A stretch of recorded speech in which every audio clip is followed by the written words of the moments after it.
Manga One Piece Chapter 1119 yang berjudul Emmet dibuka dengan memperlihatkan pertengkaran kecil dalam rumah tangga antara Stussy dan Kaku di ruang kendali yang terletak di lantai 4 gedung A, laboratorium atas. Kaku yang ternyata sudah dibebaskan dari penjara gelembung oleh Stussy meminta cloningannya Miss Buckingham Stasi itu untuk segera minggat sejauh mungkin sebelum Rob Lucci kembali. Menurut penuturannya, hubungan mereka hanyalah hubungan profesional antar rekan kerja saja, tidak lebih, apalagi sampai berteman. Meski begitu, Kaku terlihat menahan air mata saat Stussy melangkah pergi. Sepertinya di dunia One Piece karma juga real. Kaku akhirnya merasakan apa yang dulu Iceberg rasakan. Di tempat lain, para marinir yang seharusnya bekerja membombardir kapal bajak laut raksasa Elbaf justru terlihat sibuk mencocokkan mukanya Luffy dengan wajah yang dipajang di wanted posternya. Sementara para kru bajak laut raksasa Elbafnya sendiri malahan sibuk joget-joget sambil meneriakan yel-yel, "Oke Nika, oke Nika." Melihat orang-orang yang tidak kompeten mengisi posisi yang tidak seharusnya seperti itu, Gorosei Mars selaku contoh buruk bagi pejabat-pejabat di bawahnya langsung turun tangan sendiri biar kelihatan seperti pahlawan kesiangan menyemburkan nafas apinya ke arah kapal bajak laut Elbaf. Untungnya ada Luffy yang entah pola pikirnya bagaimana, tiba-tiba langsung menggemoykan badannya lalu menghadang semburan apinya Gorosei Mars. Alhasil tubuh gemoynya Luffy itu terbakar total hingga terlihat seperti bola matahari buatan dan Luffy pun terlihat berteriak kepanasan. Meski begitu, karena kini dia sudah memasuki Tom and Jerry Universe, semburan api sekuat apapun tidak akan membuatnya mati. Bahkan jika tubuhnya itu disembur oleh Godzilla hingga menjadi abu sekalipun, sepertinya dia tetap masih akan bisa hidup kembali. Menariknya, bukannya cukup dengan satu serangan menyakitkan dari depan saja, Luffy justru menyuruh Sanji, Franky, dan Bonnie untuk menyerangnya dari belakang dengan kekuatan maksimal. Sanji dan Franky yang tentu saja punya banyak sekali alasan untuk dengan senang hati mengoploki Luffy dengan sekuat tenaga, langsung bilang,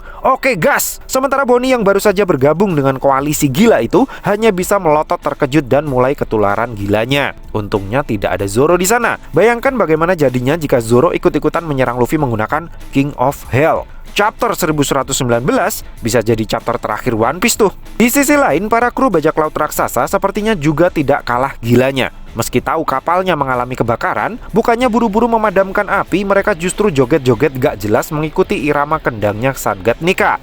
Namun mereka tidak sepenuhnya salah sih. Mereka kan hanya mengikuti apa yang kedua kapten mereka contohkan. Tapi kapten yang mereka ikuti itu malah menggoblok-goblokkan mereka atas tindakan yang sebenarnya memang goblok sih yang sudah mereka lakukan. Nah, balik lagi ke Luffy. Dalam kondisi yang sudah setengah gosong, kedua tangan Luffy akhirnya berhasil mencengkeram kedua sayapnya Gorosei Mars. Di waktu yang sama, Sanji, Franky, dan Bonnie juga sudah ready untuk melancarkan serangan maut mereka. Sanji menggunakan teknik Ifrit Jambe Hell Memorize, Franky menggunakan teknik Impactful Strong Right, dan Bonnie menggunakan Gomu Gomu no Elephant Gun versi dirinya yang versi Nika. Kemudian secara bersama-sama, ketiganya mengoplok punggung Luffy hingga membuat Luffy kelihatan lebih kesakitan lagi karena ketiganya ternyata tega melapisi serangan mereka itu dengan haki. Meski begitu, rencana nggak masuk ke akalnya Luffy itu akhirnya sukses melempar tim roket terbang jauh ke langit sampai menghilang tidak kelihatan lagi. Semoga saja Gorosei Mars tidak mendarat di Skypiea dan bertemu dengan Gunfall, karena itu bisa membuat Mars betah di sana karena akhirnya dia tahu kalau dia punya kembaran. Nah, jika dipikir-pikir lagi, teknik gabungan pengusir Mars ini terlihat seperti versi brutal dari Gomu Gomu no Cannonball yang Luffy gunakan untuk mengalahkan Charlotte Cracker di Whole Cake Island, bukan? Tapi yang paling mencuri perhatian saya dari adegan ini adalah sejak kapan Bonnie bisa menggunakan Busho Haki? Kenapa dia jadi seperti Sakura yang tiba-tiba bisa menggunakan tekniknya Tsunade dalam puncak perang Shinobi sih? Franky saja yang sudah berhasil mengalahkan salah satu Tobiropo sampai setua itu masih belum tercatat bisa menggunakan Haki.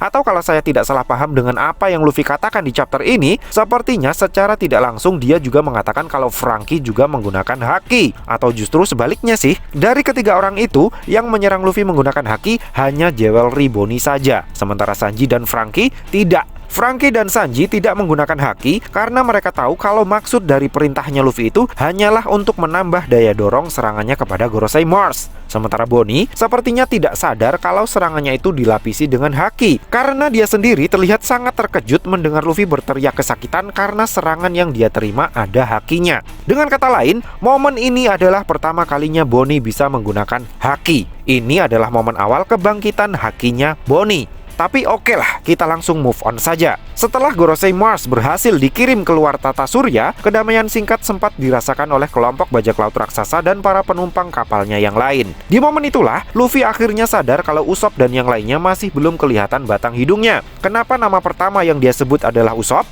Karena dari semua kru topi jerami, yang paling terobsesi dengan kesatria raksasa Elbaf adalah dia. Sanji kemudian memberitahu Luffy kalau Nami dan yang lainnya seharusnya sudah terjun bebas dari laboratorium atas, tetapi karena suatu hal, mereka datang terlambat. Mungkin karena merasa hanya dia yang memiliki tenaga roket untuk bisa terbang sampai ke laboratorium atas, Atlas kemudian menawarkan diri untuk mengecek langsung ke TKP. Namun sepertinya bukan itu tujuan aslinya. Oleh karena sebentar lagi tahun ajaran baru, Atlas mungkin ingin menantang maut kembali ke dalam laboratorium untuk mengambil kotak pensil canggih yang sudah dia ciptakan khusus untuk keponakan-keponakannya. Kotak pensil canggih yang teknologinya belum pernah saya lihat di zaman saya sekolah dulu ini benar-benar memiliki fitur yang one for all for one. Bayangkan, dalam sebuah kotak pensil sudah sekalian ada rautan pensilnya, roller tape-nya, penghapusnya, bahkan juga ada gunting mini dan penggarisnya juga loh. Betapa canggihnya kotak pensil yang satu ini, bukan? Andai saja Atlas tahu kalau cukup klik link yang sudah saya sematkan di kolom komentar saja untuk bisa mendapatkan produk luar biasa ini, dia tentu tidak akan menantang maut untuk keluar dari kapal bajak laut raksasa itu.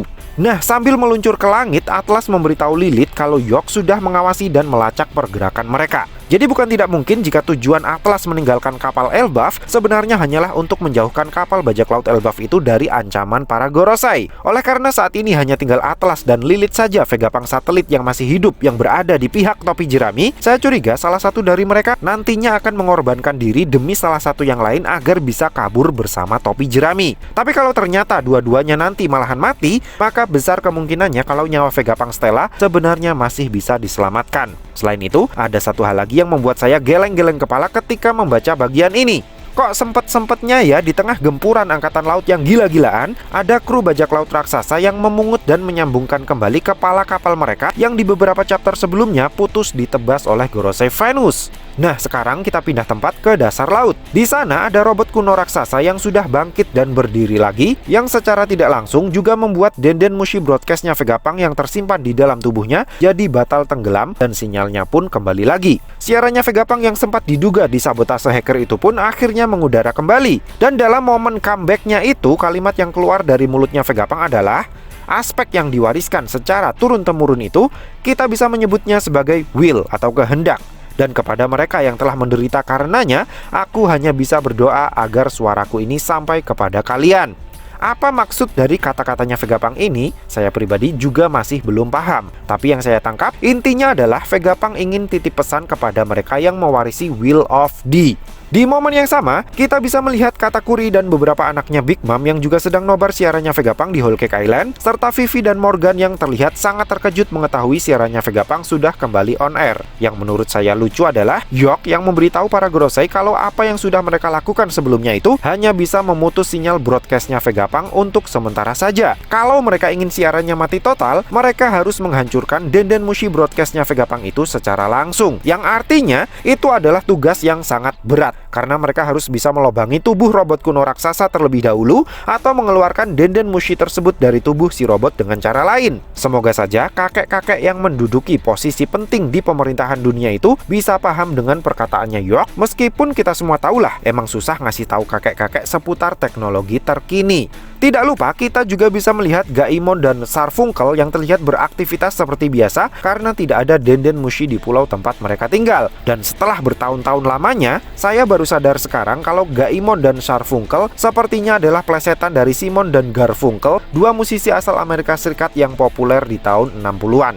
Nah, momen damai ternyata tidak berlangsung lama guys. Reruntuhan bangunan dan manusia tiba-tiba berjatuhan dari langit di atas kapal bajak laut Elbaf dan sekitarnya. Ternyata itu adalah para agen Cyberpol, Seraphim, dan reruntuhan bangunan yang jatuh dari laboratorium atas yang sempat disedot oleh Gorosei Jupiter yang kini dilepaskan kembali. Setelah melepaskan semua barang yang tidak berguna itu, Gorosei Jupiter kemudian mengarahkan mulutnya ke laut untuk menghisap kapal bajak laut raksasa Elbaf agar tidak bisa kabur dengan leluasa. Untuk mengatasi masalah tersebut, Luffy segera terbang ke pesisir pantai guna mengoplok moncong si monster cacing Alaska itu. Tapi satu hal yang meleset dari perhitungannya Luffy adalah di saat dirinya terbang ke arah pantai, babi Gorosei Mercury terlihat melompat ke arah kapal bajak laut raksasa Elbaf untuk melakukan serangan kamikaze. Kenapa saya sebut serangan kamikaze? Karena jika ternyata benar Gorosei Mercury adalah seorang DF user, tentu dia akan ikut mati tenggelam ke dasar laut setelah menyeruduk hancur kapal bajak laut Elbaf. Tapi bisa saja lain ceritanya jika ternyata perubahan Zoan para Gorosei itu ternyata bukanlah kekuatan dari buah iblis, sehingga air laut tidak akan membuat tubuhnya menjadi kaku dan lemas. Atau bisa juga Gorosei Mercury tidak takut kecebur ke laut karena sudah dapat backingan dari Gorosei Saturn yang siap untuk menariknya keluar ke permukaan dengan menggunakan teknik Kuchi-Yoshe-nya.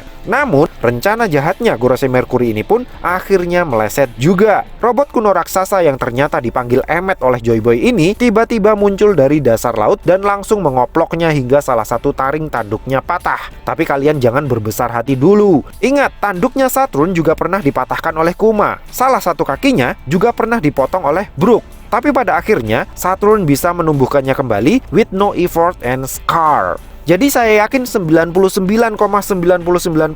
kalau Gorosei Mercury juga akan bisa menumbuhkan taring tanduknya lagi nanti. Namun paling tidak, berkat kemunculan tiba-tiba sang robot kuno raksasa yang Emmet luar biasa ini, kapal bajak laut raksasa Elbaf akhirnya bisa selamat dari Armageddon, dan Gorosei Mercury akhirnya merasakan fatal damage pertamanya setelah sebelumnya serangan Luffy Gear 5 selalu gagal memberinya damage. Kok bisa ya?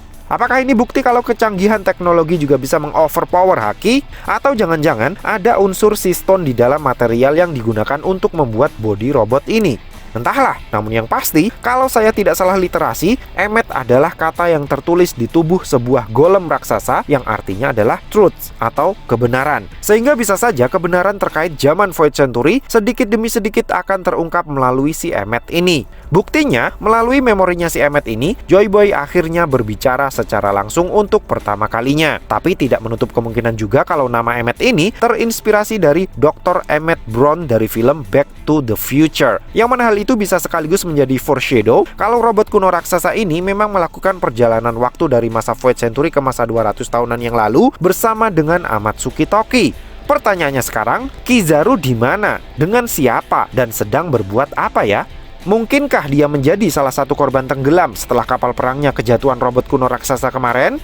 Oh iya, satu hal lagi. Selama ini kan tujuan Bonnie berlayar mengarungi lautan hanyalah untuk menemukan Nika kemudian menunjukkannya kepada Kuma. Nah, sekarang keduanya sudah tercapai. Jadi Bonnie seharusnya sudah tidak punya tujuan lagi untuk berlayar dong. Jadi tidak mustahil jika setelah ini Bonnie akan membawa Kuma pulang ke Sorbet Kingdom dan memulai hidup baru di sana. Namun tidak menutup kemungkinan juga karena Bonnie sangat ngefans dengan Nika dan karena ada banyak hal yang masih perlu dia pelajari darinya, Bonnie justru akan bergabung dengan kelompok topi jerami menjadi anak didiknya Luffy.